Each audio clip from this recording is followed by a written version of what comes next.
Forme, c'est le fond qui remonte à la surface, comme disait Victor Hugo. On va écouter le deuxième extrait du Royaume de Tachycardie. Vous écoutez Radio Libertaire 89.4. Monsieur Bach se sent à la fois excité et épuisé, comme s'il approchait du but.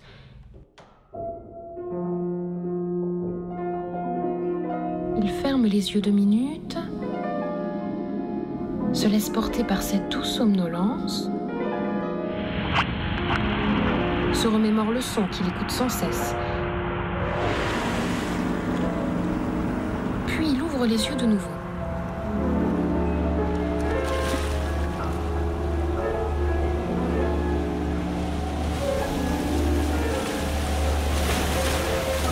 Il n'est pas à son bureau, mais au bord de la mer avec son siège et son chat sur ses genoux.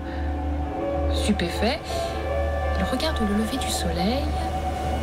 Il ne réfléchit plus, ne bouge plus.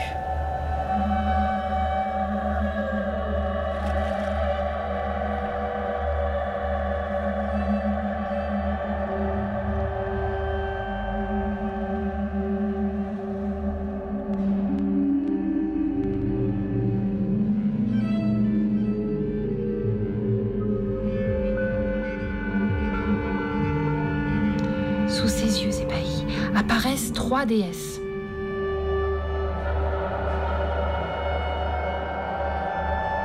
Eos, la déesse de l'aurore, apparaît sous la forme du soleil levant. Elle porte une couronne qui offre la source aux rayons du soleil.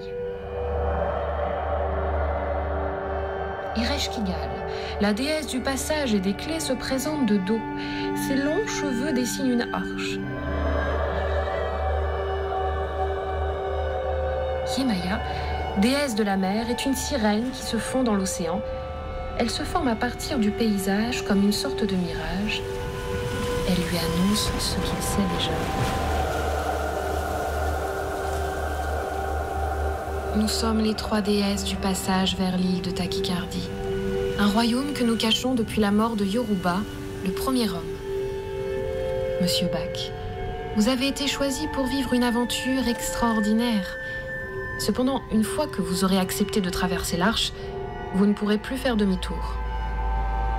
Voulez-vous vivre sur l'île de Tachycardie, consacrer votre temps au développement spirituel de l'homme, conserver la richesse de cette nature sacrée ? Le son que j'étudie vient-il de cette île ? Vous avez écouté le rayon de protection de l'île que nous avons formé depuis des siècles. Le temps presse. Une responsabilité vous attend. Ceci est votre unique chance de découvrir le royaume. Monsieur Bach se lève, Pantouflard s'assoit sur l'épaule de son maître. Qu'en penses-tu, Pantouflard ? Le chat regarde son maître, puis dirige son regard vers les 3 déesses et plisse les paupières. Nous sommes d'accord, alors allons-y.